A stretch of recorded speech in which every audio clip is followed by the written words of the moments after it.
வணக்கங்க. சிறுதானிய health mix செய்ய போகிறோம். இப்போ அதுக்கு தேவையான பொருள், அதை எப்படி செய்யணும் அப்படின்றத பார்க்கலாங்க.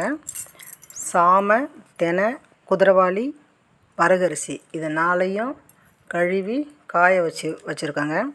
இதை சாமையோட சத்துக்கள் என்னென்னு பார்க்கலாம். இரும்பு சத்து, நார் சத்து, புரதச்சத்து, கால்சியம் சத்து சாமையில் அதிகமாக இருக்குங்க.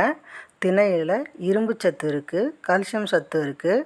இதில் கண்ணுக்கு தேவையான பீட்டா கரோட்டின் சத்தும் அதிகமாக இருக்குதுங்க. அதனால் இதையும் சாப்பிட்ணுங்க. குதிரைவாலி அரிசி வளரும் குழந்தைங்களுக்கு இந்த குதிரைவாலி அரிசியை உணவாக கொடுத்து வர்றாங்க. குழந்தைங்க நல்லா சுறுசுறுப்பாகவும் நல்லா ஆற்றலோடும் இருப்பாங்க. குதிரைவாலி அரிசி நம்ம சாப்பிடும்போது சுகர் கண்ட்ரோலில் இருக்குங்க. வரகு அரிசி இரும்பு சத்து, வைட்டமின், பாஸ்பரஸ், கால்சியம், சுண்ணாம்பு சத்து போன்ற பல சத்து வரகு அரிசியில் இருக்குதுங்க. சீரான இரத்த ஓட்டத்தை இது உருவாக்குங்க. இது சிறந்த சிறுதானியங்க. அதனால் நிறைய சத்து இதில் இருக்கிறதால இதையும் நம்ம சேர்த்து சாப்பிட்ணுங்க. சிகப்பரிசி, மாப்பிள்ளை சம்பா அரிசி, கருப்பு கவுனி அரிசி, கம்பு இதையும் கழுவி காய வச்சு எடுத்துக்கணுங்க. சிகப்பரிசி சாப்பிடுவதால் நீரிழிவு நோயை நல்லா கட்டுக்குள்ளே வச்சுருக்குங்க. மாப்பிள்ளை சம்பா அரிசி சாப்பிடுவதால் வயிற்றுப்புண்ணு, வயிற்று வலி, வாய் புண்ணு இதெல்லாம் குணமாகும். கருப்பு கவுனி அரிசி மூளை செயல்பாட்டை நல்லா வச்சுக்க உதவும். சர்க்கரை நோய்க்கு சிறந்த உணவு இது. கல்லீரலில் உள்ள நச்சுத்தன்மையை சரி செய்யுங்க. தசைப்பிடிப்பு நல்லதுங்க. நரம்புகளுக்கு சிறந்த ஒரு உணவுங்க. நார்ச்சத்து இதில் அதிகமாக இருக்குதுங்க. கம்பு சாப்பிட்டு வந்தால் உடலில் சூடு தணியும், நோய் எதிர்ப்பு சக்தி அதிகமாக இருக்கும். மாதவிடாய் டைமில் வயிற்று வலிக்கிறவங்க இந்த கம்பு சாப்பிட்டு வந்தால் வயிற்று வலி குறையுங்க. வெள்ளை சோளம் சர்க்கரையின் அளவை கட்டுப்படுத்தும். எலும்புகள் பலமாக இருக்கும்.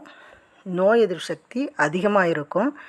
இதய ஆரோக்கியத்திற்கு நல்ல உணவுங்க. செரிமானத்தை சீராக்கவும் உடலை வலுவாகவும் வச்சுக்குங்க. மூங்கில் அரிசி இதை சாப்பிட்றதால மூட்டு வலி, மூட்டில் நீர் கோர்த்துக்கிட்டு வலிக்கிறது இதெல்லாமே சரி செய்யுங்க. உடல் பலவீனத்தை போக்குங்க. இதை சாப்பிட்றதால சுண்ணாம்பு சத்து, நார் சத்து இதெல்லாம் அதிகமாக இருக்குதுங்க. அதனாலே இதையும் எல்லாத்தையும் கழுவி காய வச்சு வறுத்து மிஷினில் கொடுத்து அரைச்சி எடுத்து வந்துடணுங்க. இப்போ நான் ரெண்டு பேருக்கு சாப்பிட தேவையான அளவுக்கு சொல்கிறேங்க. 1.5 கரண்டி மாவு எடுத்துக்கிட்டிங்கன்னா 700 மில்லி தண்ணி அளவு அதில் ஊற்றி நல்லா பச்சை தண்ணியாட்டம் நல்லா கலந்து கட்டி இல்லாமல் கலந்து எடுத்துக்கோங்க. அதை அடுப்பில் வச்சு கைவிடாமல் கிண்டி கொஞ்சம் திக்காக வர அளவுக்கு கிண்டிக்கிட்டே இருந்துட்டு அப்புறமா ஸ்லோவில் வச்சு கொதிக்க விடுங்க. கொஞ்சம் நல்லா வெந்த பிற்பாடு அப்புறமா இறக்கி வச்சு மோரோ இல்லை தயிரோ உங்களுக்கு எது தேவையோ அதை ஊற்றி சால்ட்டு போட்டு கலந்து குடிங்க. டேஸ்ட்டாகவும் இருக்கும். இந்த நம்ம பழைய முறை உணவை திருப்பி எடுத்து சாப்பிடுவோம். உடம்பை ஆரோக்கியமாக வச்சுப்போம். இதை மாதிரி உங்களுக்கு செய்ய முடிஞ்சால் செஞ்சு சாப்பிட்டு பாருங்கள். இல்லை இவ்வளோ பொருள் ரெடி பண்ணி செய்ய முடியாதுன்னா உங்களுக்கு இந்த பவுடர் வேணும்னா ஸ்க்ரீனில் தெரிகிற நம்பருக்கு ஃபோன் மூலயமாவோ வாட்ஸ்அப் மூலயமாவோ கேளுங்க. உங்களுக்கு நாங்கள் அனுப்பி வைக்கிறோம். இதில் சால்ட்டு தாங்க போட்டு சாப்பிட்ணும். நாட்டு சர்க்கரையோ வெள்ளை சர்க்கரையோ போட வேணாம். கொஞ்சமாக சால்ட்டு கலந்து குடித்தாலே டேஸ்ட்டாக இருக்கும். இதில் சின்னவங்க பெரியவங்க எல்லாருக்கும், குழந்தைங்க எல்லாருக்கும் இதை கொடுக்கலாங்க. சிறந்த உணவுங்க. லைக் பண்ணுங்கள், ஷேர் பண்ணுங்கள், சப்ஸ்கிரைப் பண்ணுங்கள்.